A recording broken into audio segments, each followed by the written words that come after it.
I'm Bob D. Trying to learn that. And I'm an alcoholic.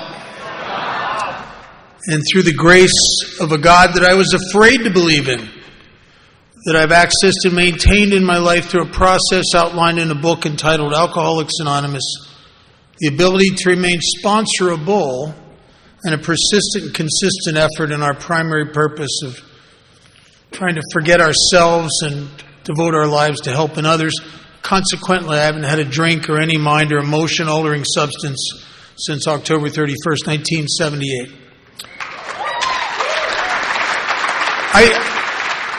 I'm delighted to be here, and I really want to thank the conference committee and for having us out here. And they flew my fiance out here, she's the one that makes me look good.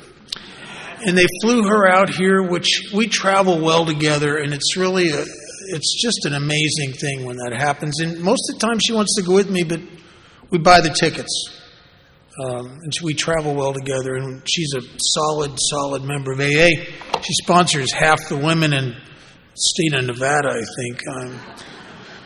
I want to thank my host, Matt. He doesn't know it, but they're in the Hosts Hall of Fame in GSO. They're building a statue of him right now. I want to welcome all the newcomers. Glad you're here. Especially the gal that got the book, Bree. Welcome to Alcoholics Anonymous, Day 1. That's amazing.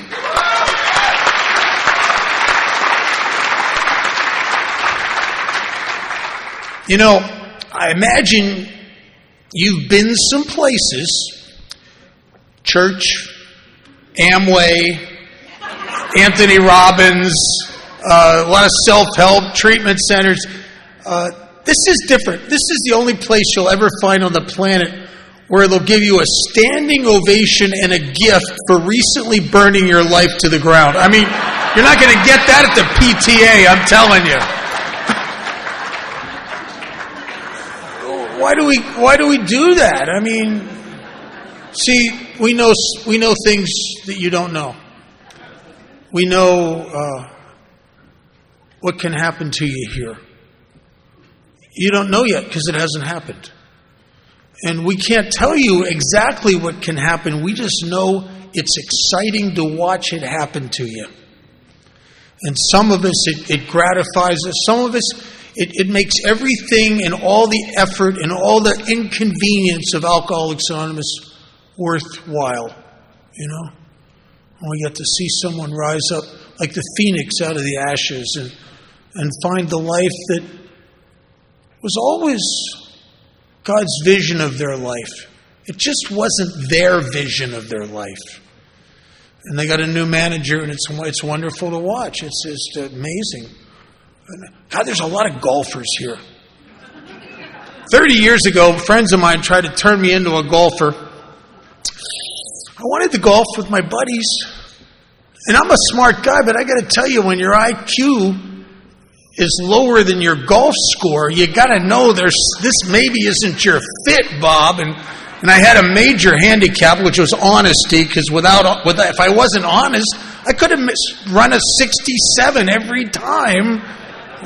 But I have a lot of friends who play golf, and they really enjoy it. I have alcoholism. I have a really bad case. And what that makes me is a guy who's spiritually a bit high maintenance. Now, I used to almost resent the fact that there were people in AA that were happy, joyous, and free and didn't do that much. And I used to just, when I was new, if you were happy, joyous, and free, I just was hoping you'd get in a car wreck on the way home from the meeting, you know? I'm not that way anymore. But we all play the hand we're dealt here. And I'm dealt a large dose of alcoholism. I'm very much like Bill Wilson. without a lot of action in my life, without a lot of 12-step work, I have tendency to be super opinionated and depressed. And I'm depressed because I can see how stupid all of you are. And so when I go to AA and do a lot of AA, you all shape up. So I don't do it for me so much, I do it for you. So you'll all be better versions of yourself.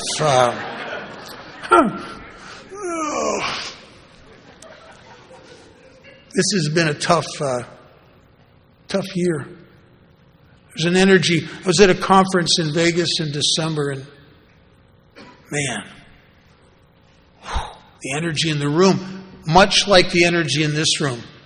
And it's the energy of people that are enthusiastically rejoicing coming out of the darkness and being together again. Because that's our nature. You know, historically, even during wars, even in countries where you could be put in prison for going to AA existed there underground because alcoholism is a dominant force here. And if you're new here, my great hope for you is that you don't underestimate alcoholism and you don't overestimate yourself. And if you can stay humble enough to know that you need this and do the things that the people here do, and it's not a mystery, really. It's like a spiritual conga line. You just get behind the guy in front of you that's sober longer, and when he shakes his butt to the right, you shake your butt to the right. When he shakes it to the left, you shake it to the left. It's monkey see, monkey do. And it's not rocket scientists. It's just find the people that are sober a long time and they seem truly free. And they laugh a lot. And hook up with them. Follow them. Go where they go. A little over 2,000 years ago, there was a guy who died. His name was Lazarus. And this carpenter and his followers were traveling around the country. And they found Lazarus dead. And I don't know what the carpenter did or said, but he did and said something. And all of a sudden, Lazarus is back alive again. He was so amazing. He said, "My God, I was dead. This is amazing." And he said to one of the carpenter's followers, "What do I do?" And he said, "Just go around and tell everybody what happened to you." In 1978, I tried to take my own life. And some grace I didn't even believe in came into my life in a moment of surrender and desperation, hopeless desperation. And so I spent the last 43 years trying to basically just tell people what happened to me, you know. And I'm not a special case here. It happens to all of us to some degree. But we reaffirm each other's experience. When I tell you about my surrender, you remember yours. And that's very important. I almost died of this disease because I don't want to be an alcoholic. In the beginning of the 3rd chapter, it says most of us have been unwilling to admit we were real alcoholics. I do not want to be an alcoholic. I'm good with being other stuff.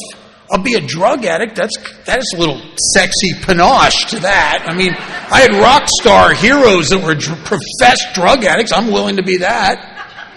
I'll be a mental health case, because if you're a mental health case, you get pills and sympathy. I like both of those. But I don't want to be an alcoholic. There's nobody I ever looked up to that wet their pants regularly. You know, alcoholism, to me, is pathetic and lame and, bad. It's not good. It's not good. But I am an alcoholic. And people who argue with the truth get sick. And I went to amazing lengths to argue with myself and anyone I needed to argue with about how I'm not really an alcoholic.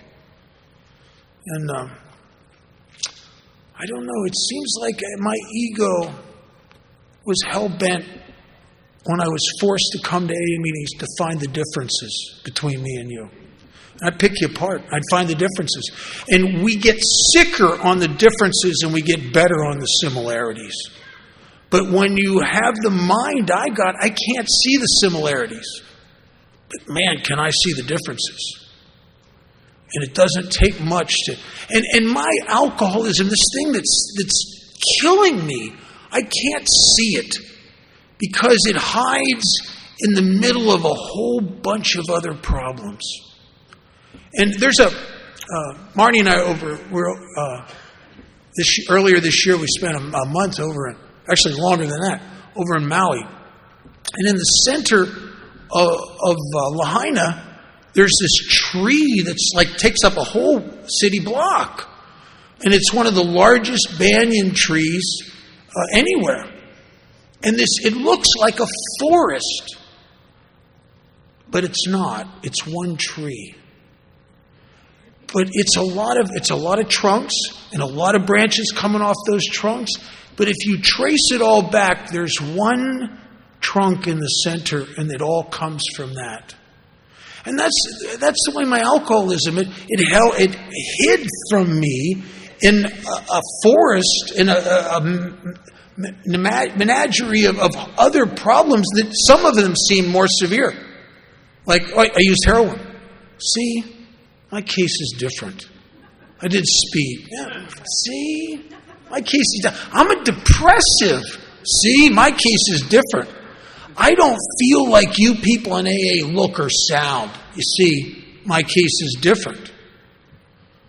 You guys, some of you came from horrible families that explained why you were so weird and screwed up.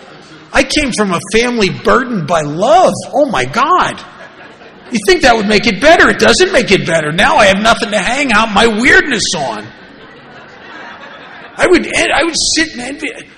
Oh God, all my life I had a friend whose dad was in and out of prison, covered with prison tattoos. He'd get out of prison for a month before he'd get back in there and beat everybody up. Everybody was afraid of him. But that is a dad you could respect. But people that go to work every day and pay their bills and, square. Oh my God, I was embarrassed by my dad. He was a good guy. Isn't it funny, no matter where you come from, it's not quite right, is it? The grass is always greener on the other side of the fence. Whether you come from a terrible home like many guys I sponsor guys that have childhoods that are like bad episodes of Criminal Minds. And then I know sponsor guys that had childhoods like me that they were given opportunities and a lot of love and nurturing. And we all have the same sickness that rose out of us in our lives, regardless of any of that. We all end up feeling that, what Wilson refers to as that feeling of anxious apartness. I've had that all my life. I had it in school. I had it in my family even. And like holidays when everybody get together. A feeling like it's all of you and then there's me. As if there was some invisible and yet impenetrable barrier between me and life. And I couldn't get through. And like a little kid who's stuck at home and he can't go out and play with his nose pressed up against the window watching everybody run around outside and laugh and having a good time. And here I am. On the other side of this invisible yet impenetrable barrier, and I can't get through it until I was 13 years old. I was almost 13, and I was hanging around. I'm going through a lot of gyrations to treat my alcoholism before I ever picked up a drink. Because I'm an alcoholic. I haven't found alcohol yet, but I found the ick. I got the ick. And so I'm doing crazy stuff to fit, to be okay. I'm hanging around, almost 13 years old, I'm hanging around with, these are the tough kids in the town I lived in. These are the kids that are in and out of juvie. These are the kids that when they walked into a junior high school dance, the other kids got out of the way. Oh, I want what they have. I'm tired of being afraid all the time. I'm tired of looking at all the popular kids and yearning to be a part of them. I want people to be a part of me. And these guys, they had something going on. And I was hanging out with them, and we pulled a little burglary in the neighborhood. And one of the things we stole was some bottles of whiskey. I didn't know nothing about it. I never saw my parents drunk. I never saw anybody drunk. I don't even know if I understood that it got you high. I don't even think I put that together yet. And I drank my first alcohol. It was the first time that the alcoholism was touched by alcohol. A day that truly would change the course of my life. And I remember some stuff that happened to me. And I'm an alcoholic for two reasons. One is alcohol does something for me. In spite of all the other problems and all the other drugs, and all, alcohol does something for me that it only does for alcoholics. And what is that? Well, when I was with those older kids that let me come out and play, I didn't have to pretend I was okay and cool and tough anymore. I really was. I was everything I secretly yearned to be. When I was half drunk, I became those things. And I loved it. It set me free. It allowed me to come out and play. It was amazing. Now, what I understand today is what it did is it relieved me of the bondage of self. See, my problem is I just got me and my fears and my anxieties and my shame and my guilt and my just anxiety over the future. Oh man, I always had anxiety over the future. Did you ever sit and check your future and have it look good? I mean, it never looks good to me. I check it and see problems. I see problems. And so I get me right on me like that creature in that movie Alien that attaches itself to your face. How you doing, Bob? And I have massive feelings of separation, which my sponsor, who died 1.5 years ago, his sponsor, Chuck, used to say there was one problem. It contained all problems, and that's conscious and unconscious separation. And I had those feelings of anxious apartness and the separation before I ever picked up a drink. And I drank and they went away. I drank and I felt connected. And drinking was spectacular. It did something for me that it only does for alcoholics. And I loved the effect produced by alcohol. I lived for the effect produced by alcohol. It was amazing. It was amazing. I mean, who knew that I could, with a pint of 151 rum and some Coca-Cola, that in that pint of 151 was like 45 Arthur Murray dance lessons. I didn't know that. Oh my God, I could go to a dance and I could dance. I didn't know I could dance. I can't dance. You get me half drunk, the rhythm of the universe flows through me. I'm kind of a mopey kid. You get me half drunk, I'm funny. I crack me up, I'm funny. I'm deep. Deep. Remember 3 a.m., smoking a little reefer, drinking wine, cracking the secrets of the universe, you know. Seeing what Buddha saw, you know, and I'll tell you, I don't want to be crude, but it's the truth. If it wasn't for alcohol, I'd probably be celibate to this day. Because I was so hyper self-sensitive and so afraid of rejection. And those of you that know what it feels like to be afraid of rejection, you know what we do? We reject ourselves. Right? There's a loneliness encompassed in that fear. I found alcohol and the fear went away, and I could talk to girls and I could dance, and I was the guy I yearned to be. And I didn't even know what I yearned for until I found it. It's like you don't know that you don't really feel that good until you finally feel good. And I wanted to feel that way the rest of my life, and I tried. But I got alcoholism, and so what that means is when I start drinking, I have the single definitive characteristic of alcoholics, is that when I drink alcohol, I can't stop. And because I can't stop, and I don't know that I can't stop, I burn my life to the ground time and time and time again. And I always go too far. I don't stop when I'm drunk.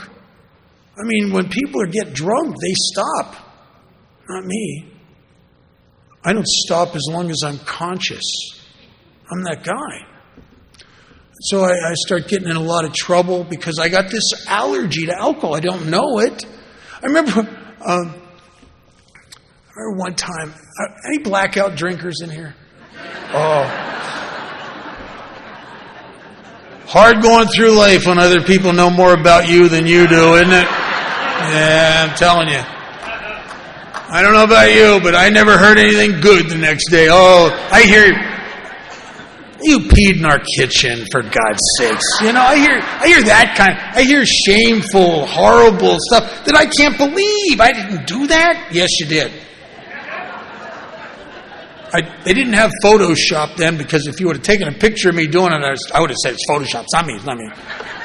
But it was me. I do weird things when I drank, and things I was ashamed of. And so I had a morning. I used to have a lot of mornings like this, but this was a bad one.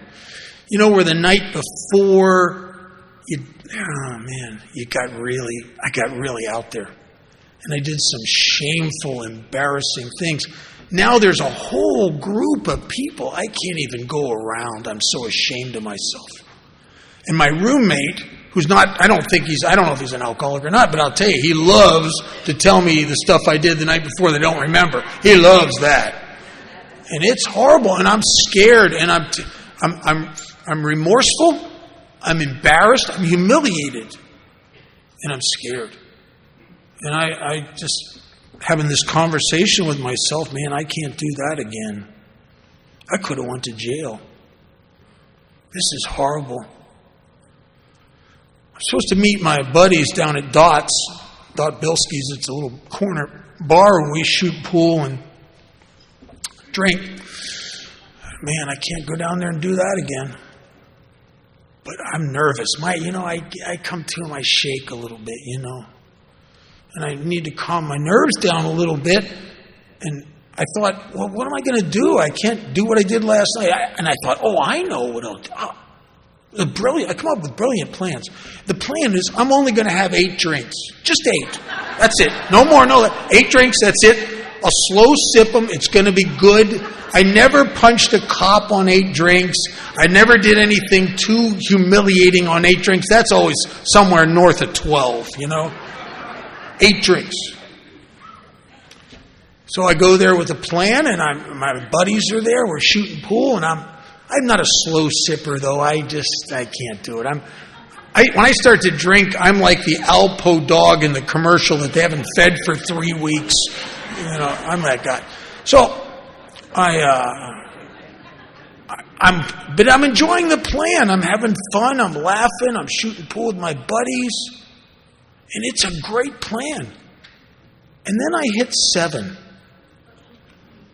When you hit 7, it's like an epiphany about what a terrible number 8 is. You know what I mean? It's a stupid number. What was I thinking? That was retarded. What am I thinking? 8. No. 10. 10's a good number. Till you get to 9. And I just keep moving the line. And I don't know that that's an abnormal reaction to alcohol. Because it doesn't look like a phenomenon of craving. To me, it looks like I changed my mind. I got new information. And alcoholism with the use of alcohol punked me out. And I don't even know what's happening to me. It's the only disease I know of. If you got it, it uses your own mind against you. Which is not good, because that's a terrible thing. Because when I'm afraid, when I'm frustrated, when I'm resentful, you know what I like to do? Think. So I'm returning to the source of my demise for guidance, is what I'm doing. That's insane. I'd be better off getting a guy like Jeffrey Dahmer as a spiritual advisor or something, I thought I ate better.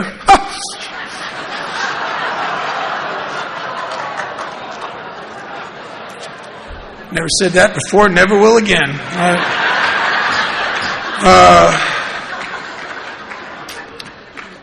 So I got this phenomenon of craving.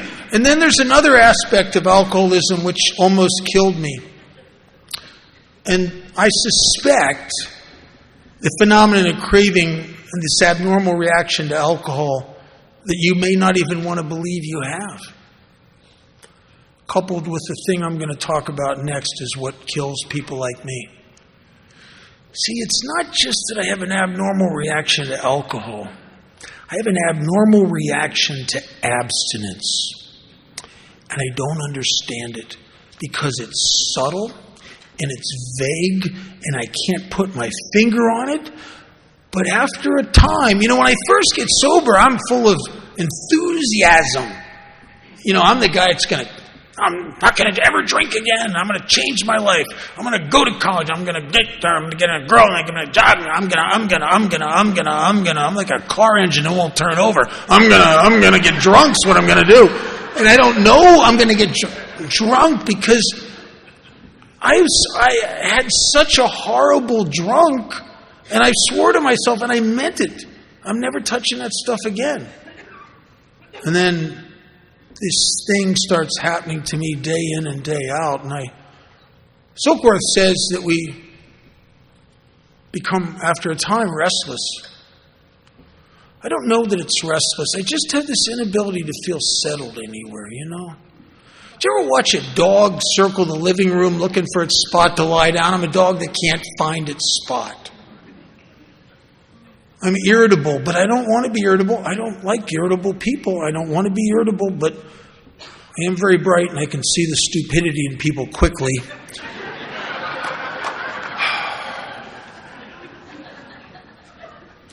And I'm chronically malcontent. And the funny thing, if you have this unrecognized, unrealized vacancy in you, which today I believe is a God hole. But if you got that, you don't know what it is, but it looks like various things. Sometimes it looks like a woman-shaped hole. That's what I need. Or a Harley-Davidson-shaped hole, or a band-shaped hole. Get it in a band, or something. But, what happens is you'll get what you think will make the difference, and the shine wears off of it very quickly. And why am I so chronically disappointed and chronically dissatisfied? I think, no way to prove this, but I think unconsciously, on an emotional level, I start lining up what it feels like to have that job to what it felt like to drink a pint of Jack Daniels. Now the job just, it's like, this job ain't no good. I start comparing what it feels like to be in this new relationship to what it felt like to drink a pint of tequila. Now, not only am I disappointed, my life starts to become her fault. Right? In my dissatisfaction and need dependent on something or someone. Whatever I brought into my life, our book says that we eventually will succumb to the desire to drink again because of the restless, the irritable, and the chronic malcontent. We will eventually succumb to that because we're seeking ease and comfort that we'd once found that we can't get anymore. So I'm an ease and comfort junkie, looking for ease and comfort. And there's people, I watch this a lot. People come into Alcoholics Anonymous and they're not here for recovery. They're here for ease and comfort. They're here to feel better. AA is a self-help program, and it's not. It's a program of self-abandonment and service. And yet if you come here and you stay a taker, I don't know, you're not going to get anything. What do you got? What can you get here if it's a taker? Alcoholism, that's all we got, really. You can have all that you want. Because it's in the taking that you exasperate and increase your selfishness and your self-centeredness, which our book says is the root of our troubles. So, in the years from 1971, when I went to my first meeting, to 1978, I was in and out of AA a lot. Most of the time I didn't really want to go. It was a condition of the treatment center, or it was the only thing interesting to do in the county jail. And so I went to a lot of meetings, but I didn't get nothing here. I didn't understand what was going on. You people, it's funny, whatever I don't understand, and I don't, man, in those days, I had a hard time with anybody that looked like they were doing better than I was. I would have to tear you down, right? If you were happier, more successful, had a girlfriend, whatever you had that I didn't have, I would be angry at you for that. Now, I don't want to say that because you look stupid if you say that. But I'd resent you and I'd tear you apart. And everyone in AA appeared to be doing better than me. So I don't really fit here. I'm not one of your happy, clappy do-gooders. People that are grateful for everything. I'm not like that. I hate myself. I hate my life. I'm not grateful for anything. Is it any wonder that I hate myself? I mean, for God's sakes, objectively, this may be true for some of you. If someone else would have done to my family, loved ones, and the people that were important to me and the opportunities in my life that I did to those things and people, I'd want to kill them. So is it any wonder that I secretly hate myself? And I'll tell you, it's pretty hard to save your own life when you secretly hate yourself. And thank God for the amends process and the whole encouragement to be a part of an altruistic movement that is Alcoholics Anonymous, a program of self-abandonment and service. That as I help you, I don't know that indirectly I'm helping me. As I make amends to you, I'm changing the way I feel about me. I didn't know that. I'm just doing what my sponsor told me to do.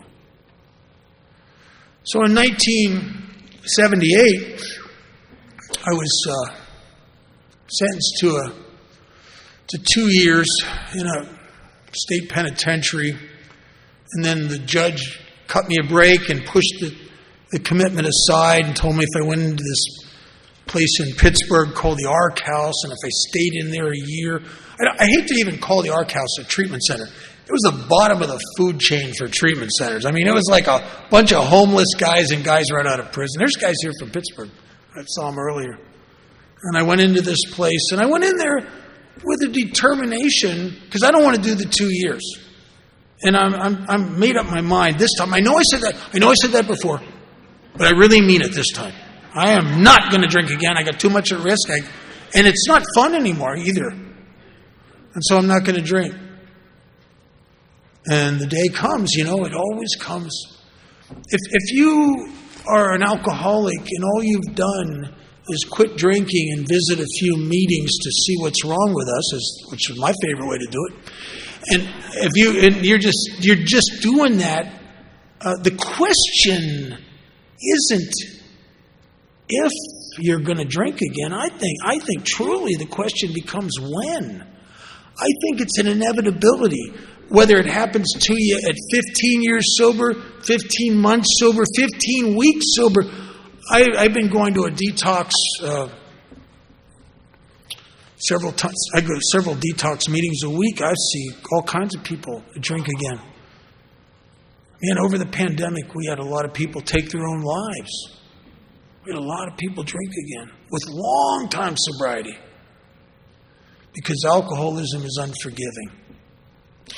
And so I'm in this place, this Ark House, and I'm trying not to drink because, for God's sakes, it's not only isn't it any fun anymore, it's turned on me, but I don't jail well. I don't want to do that. I really don't. I don't jail well. And so I'm really pretty serious about this not drinking thing. And so I'm in there and time goes by and I don't know, I just get to a place where I'm so lonely and so depressed and I feel so useless and I'm so unfree and unhappy. I am the antithesis of all the promises in the big book. I'm the opposite. And I don't know, I just know that I can't take this much more. And I drank and ended up on the streets. Got caught right away. Because when I start drinking, I have this tendency to want to counsel the counselors. And I have a big mouth. And so I'm out on the streets and I'm a mess. I don't even know how long. I've never been able to piece it together. I don't know if I'd been on this run after I left there for a week, 2 weeks, 10 days. I don't know, but it was long enough that I'm just drinking round the clock and I'm sick. And I remember one day into this a while, and I come to, I'm on this park bench across from Allegheny General Hospital at this little park, and I'm so sick, and I'm sitting on this bench, and I'm grabbing myself, and I'm rocking back and forth like I feel like I want to jump out of my skin. My nerves are shot. I tremble like, I can't, this is horrible. I hate myself. And I know that this is the best drinking is ever going to be for me again, is this pathetic, depressing, lonely, horrible drinking. And I'll tell you, it's like a trap you can't spring and get free of when drinking, the only thing that you ever knew that set you free is turned on you, and now it's stopped doing something for you and is doing something horrible to you. And now when I drink, I cry sometimes. I drink into horrible, horrible depression and loneliness, and I don't know what's wrong with me, and I can't. I've thrown so many drugs in the mix trying to fix the drinking end of the equation and failed. Find a new drug, it's like, this is it. For a week, And I went to therapy with some great therapists. I took medication, did a lot of stuff trying to fix the abstinence end of the equation. Because if I could fix that, I wouldn't have to return to the madness. If I could somehow get happy, sober, I'd be okay. And the harder I try to make myself happy, the more unhappy I seem to become. The book, it talks about I'm a victim of a delusion that I can rest, and it's with a W, like wrestle. That I can rest happiness and satisfaction of this world if I only manage well. Well, the reason that's a delusion, for God's sakes, who on the planet as a demographic other than us has spent more money, more time, more energy, more obsessive focus on making themselves happy and satisfied as we have, and the end result is I'm going to a bridge to take my own life.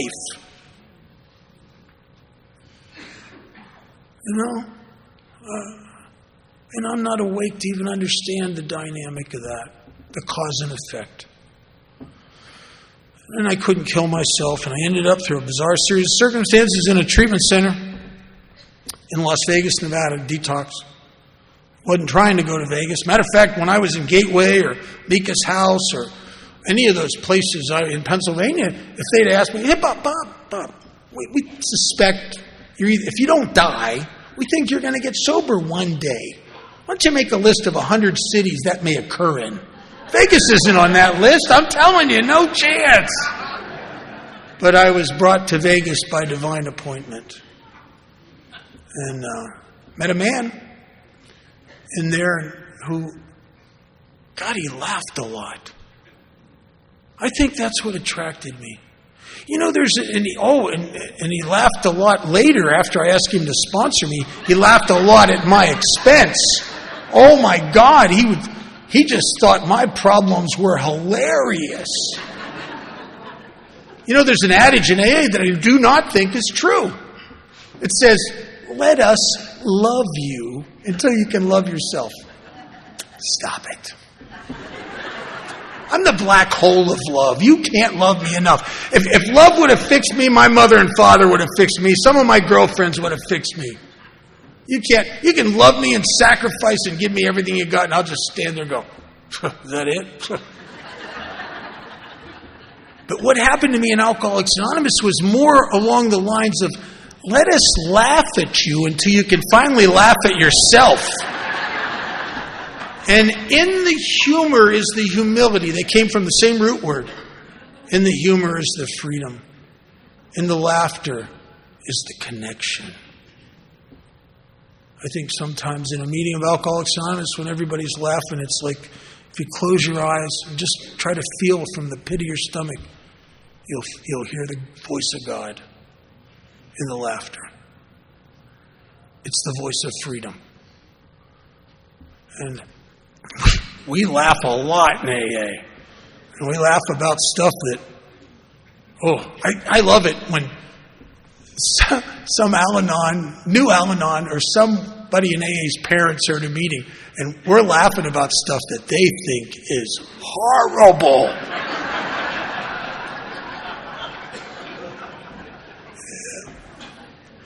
Yeah, peed on the Christmas tree and then pawned all the presents. Yeah, the Al-Anons are getting mad, right? Ooh. But we can laugh because we're free. If you can't laugh, you're not free. And that promise isn't promised us until after step 9. But it happens, doesn't it? Before you're halfway through. Maybe you haven't made all your amends, but you've made enough that you've been lifting yourself off yourself and you're starting to get free. Right? Every time I made an amends, it was like cutting a sandbag off the side of a hot air balloon. After the amends, it's like, man, I think things that you probably think.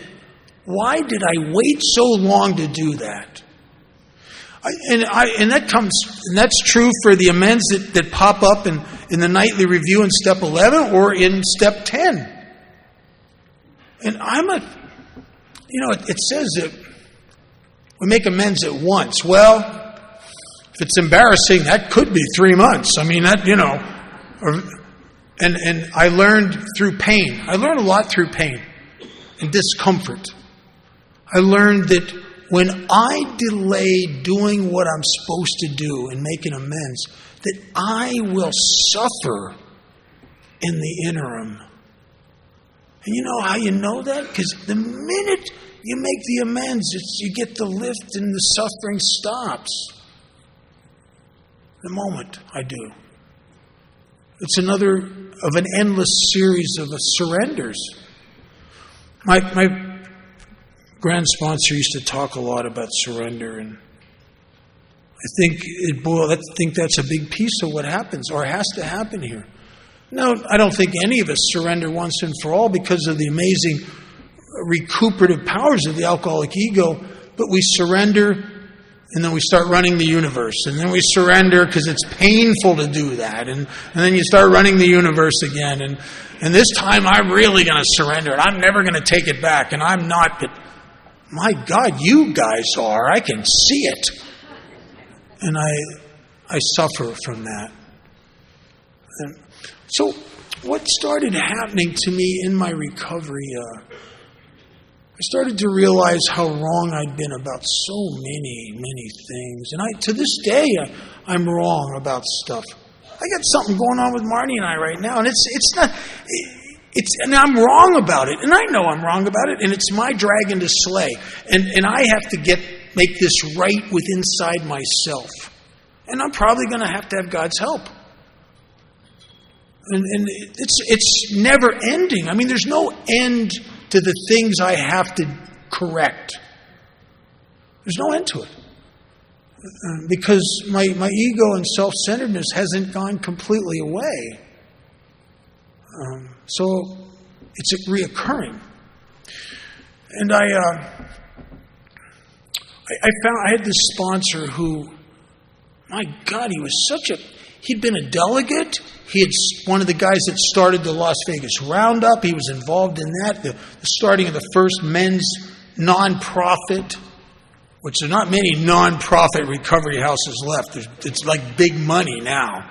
But it's a first nonprofit. I lived there in my early sobriety because I had nowhere to go. I was homeless.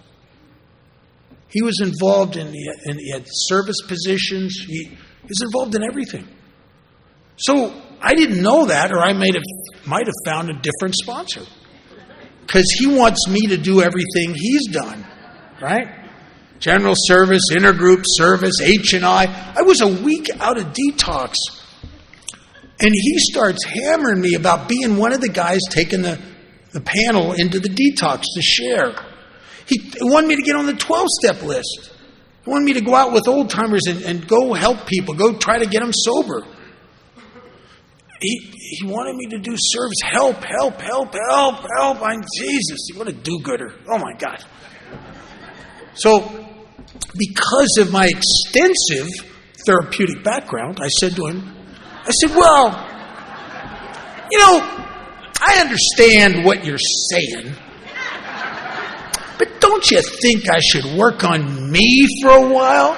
And he looked like he bit into a lemon, and he reared back and work on you. You've done quite enough of that. Stop it.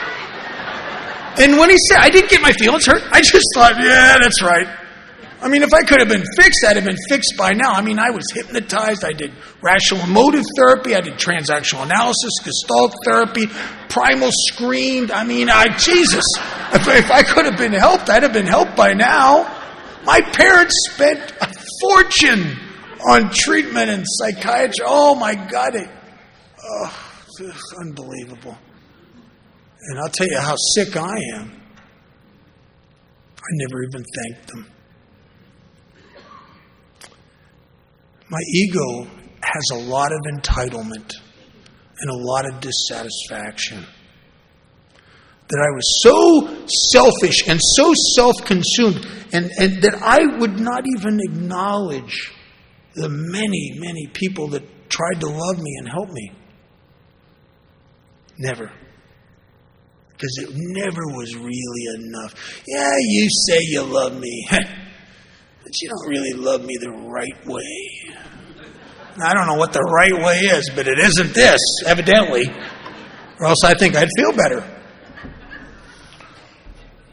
So he gets me doing 12-step work, and it's like he's pushing me into this. Then my light started to come on. I started having these little experiences where I'm helping. I'm spending an evening, 4, 5, 6 hours with some guy who's coming apart. And I walk away from that and I'm internally rearranged. Now, I may go back to being the way I was, but for a time, it's almost like, and I started realizing that this is something I got to do every day.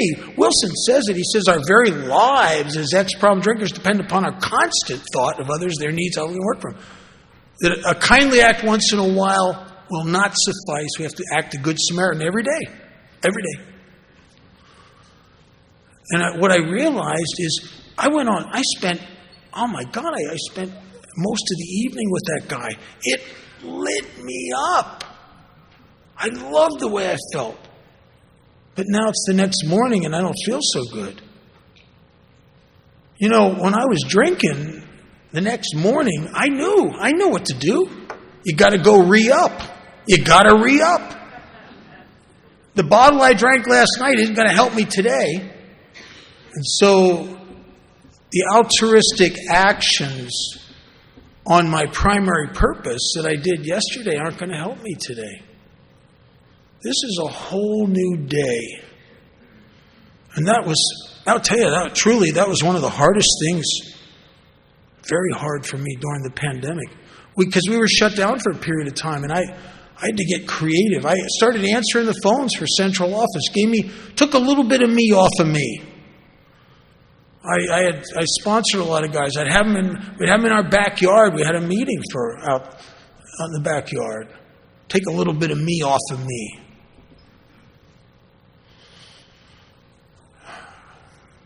because my alcoholism is relentless and unforgiving. And I think some of us die or drink again because we fill up with ourselves. And you know what that's like.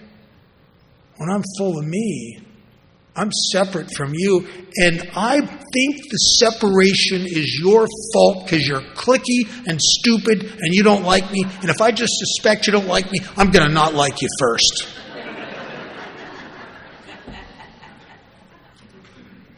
I've had great sponsorship.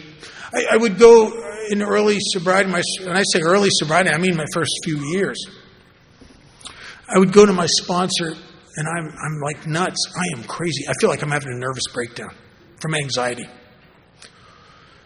Because I'm a collector of resentments and fears. I save them. They're precious to me. The book uses the term, we shouldn't harbor these things. Oh, yeah, like a safe harbor. Yeah, just knock the barnacles off. I'm, safe. And so I'm a collector. I save them because I don't want to go to my sponsor with just one fear or one resentment. He'd think something's wrong with me. So I wait till I have a whole bushel. And I go in there and I dump them on his desk. He never really sees these things correctly. He would say, I don't know. He would say some things I don't understand at first. It took me a while. He'd say, well, you got to stop playing God. I think, I don't say this because I don't want an argument, but I'm not playing God. I'm reporting accurate information here. Isn't it odd that I trust my opinions, my thoughts, my perception, and my thinking more than I'll trust my sponsor, more than I'll trust some ethereal thing I can't put my finger on called God? I trust. It's not that God won't help me. It's I trust my head too much. And I think guys like me and a lot of people I sponsor, I think we have to suffer our way away from that. Why do you eventually want to trust God and stop trusting yourself? Because it's too painful when I follow my own direction. I got to get my life out of the hands of the idiot. So I have sponsorship that just tells me, like my sponsor, I feel like Chicken Little, the sky is falling, it's all horrible. And he'd always say, yeah, I know. But right this moment, right now, right this moment, is everything okay? Oh, yeah, right this moment, but I'll tell you, I'm going to lose my job, and then by the end of the month, I'm not going to have a place to live. We go, whoa. But right this moment, is everything all right? And eventually, he'd keep hammering me until I'd have to concede, yes, right this moment, everything's all right. He said, good. When it's no longer okay right now, we got something to work with here. But let's stop trying to solve problems that haven't occurred yet and stop clearing up the wreckage of your future. And he wants to bring me to the great reality of God, which is right here, right now. The fourth dimension, right here, right now. But I'm not a right here, right now guy. I'll do a drive-by into the present once in a while. You know what I mean? All right, done, good. Check the box. Yep, I was in God's presence for a microsecond. But the more he encouraged me to trust this thing, to trust the universe, first of all, and then to trust him and to trust God. The more I took the actions of trust, I started to discover something that has kept me in good stead now for decades. God really is trustworthy. But you don't know that at a gut level until you've trusted him through your actions for a sustained period of time. And the more I take the actions of trusting God, the more trustworthy He becomes. And the more I distrust this. Because this, my head, it's like a problem-seeking missile. It just is fueled by fear and just an angst, and oh my God, it's not good. And what I discovered is that I've been wrong about a lot. How many times have I been afraid the sky's falling? How many times that I've been terrified? And my sponsor gets me to stop taking actions as if that's true and start taking actions as if God's got my back. And what I discover is He did. He did have my back. It really was okay. And over the years, I've come to think that maybe what Chuck said, that the difference between heaven and hell is the glasses you look through. Maybe heaven truly is just a new pair of glasses. Maybe that this creates the hell, and this creates the problems. What if you look back and you realize you have had problems in your life continually as far back as you can remember? What if you discovered a truth that they never existed? And the only time that the things you were afraid were going to happen actually happened is when you got in there and monkeyed with it and did what psychologists call self-fulfilling prophecies. You made the stuff come true just so you could be right about it. What if you discovered that if you took your hands off your life and really, truly showed up every day as if God's got it? What if you found out that maybe this is still the Garden of Eden? I just never knew it. What if what Dr. Paul used to say this a lot when he would talk. He'd say, I'm surprised how when I'm out helping somebody, how my problems in my distraction will die of neglect. What if they never existed? What if they never existed?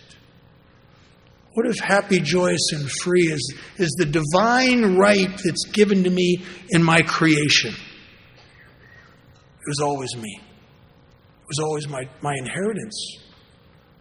Unfortunately, I got a head on board that just worries. My head believes that it has to create fears and problems because it's terrified that if it doesn't have a problem to worry about and a situation to solve, that it will have nothing to do. It will recede into obscurity and become nothing. My ego hates that idea.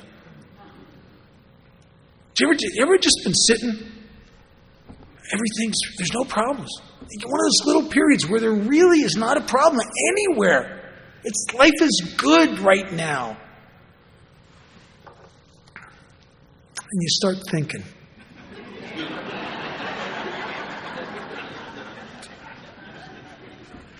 Yeah, it seems like it's good. This is that denial they talk about. God's probably setting me up. He's letting me feel good so I take my guard back. The rug's about to be pulled out from under me. I know it. How many times does that happen? Do you ever sit and ponder your life and spiral upward? I don't. I'll sit and ponder my life, and if I'm going to do that, I better not have any sharp objects around. You know what I'm saying? Because I want to let out some tired blood. Because my ego has to scare me to control me. Driven by 100 forms of fear. Self-delusion. Self-seeking, self-pity. Driven. And I know what I got sober. I was a type A personality. I don't think I'm so much that anymore. I have a lot of moments and times and sustained periods where I don't worry too much. I mean, you know what I worry about today more than anything? It has it's indirectly has to do with me. I worry about how happy Marnie is. I want her to be okay. I want her to be happy. And she is. And if she isn't, well, if I can help, I will. But it's usually we all have to fill our own vacancies. We all have to slay our own dragons. Doesn't mean you don't support someone, you don't love them. But I know I have to slay my own dragons. Me and God. And so I started to realize that this thing called life is so much different. You know, when I got sober, I was, everybody I ever knew was just untrustworthy and intolerant. And nobody tried to understand me. And they were mean. And oh my God, they were unaccepting. And I do my first legitimate fourth step using the process and resentment in the big book. And I came out the backside with a whole new world. Because I realized how wrong I'd been about everything. My mother. The Buddhists tell stories that depict what they feel is enlightenment. And one of their stories is it shows that a stage of enlightenment is when you evolve spiritually to a point where you know the most important thing you'll ever know, and that is that you don't know. That you don't know. What would I be like if I really surrendered my will, which is what I want, it's my opinions, it's my perception, my judgments. What if I gave that up? Then there's nothing to worry about here. This is just, oh my God, God's written the most amazing romantic comedy ever written here, and it's my job to laugh and love. It's not my job to direct. It's not my job to worry about whether you didn't do your part right. It's just my job to observe. Opinionless, will-less, opinionless. I think that's heaven. And so, in Alcoholics Anonymous, I'm very active. I go to a lot of meetings. Not because so I can get up here and tell you that. I'm just still 43 years sober. I'm just a better version of me when I'm with you than I am when I'm alone with me. I've always been a better version of me in AA, especially when I'm doing service. I've gone over the years, I've done lots and lots of H&I meetings. I've had mornings. I did 12:30 noon meetings at a Skid Row Detox for years and years, 5 days a week. I've had mornings where I felt like I was having a nervous breakdown because things are going wrong at work, and it's like 6-7 figures wrong, and I'm scared. And I go down to that detox, and I don't even know, I can't explain what happens to me, but I come out of there and my problems are, it's like putting preparation H on your problems. They just shrink. I mean, it's you know what I mean? It's like I come out of there and I'm problem free. How'd you do that? Because I can't do that. And what happened is I got relieved a little bit of the bondage of self, and in that I got free from me. And so I want to again welcome the people that are new. I'm glad you're here. I want to tell you a little story, and I'll end with this. When I was about maybe 9 years sober, the first time I ever got asked to go somewhere out of state and speak, and it was just not very far. It was up in Northern California, a place called Eureka. I'd never been up there. And I went up there and I had a day, and I wasn't leaving. This was a Friday night talk, and I had all day Saturday, and I was flying out back home Sunday morning.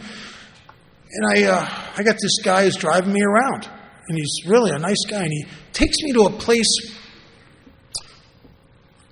called the Avenue of the Giants, where they had these 250-foot trees. Some of them were 25 feet in diameter. I'd never seen anything like it. It was like Jurassic Park. It was amazing. And we stayed there for a while, and then he said, come on, I want to take you down to the ocean.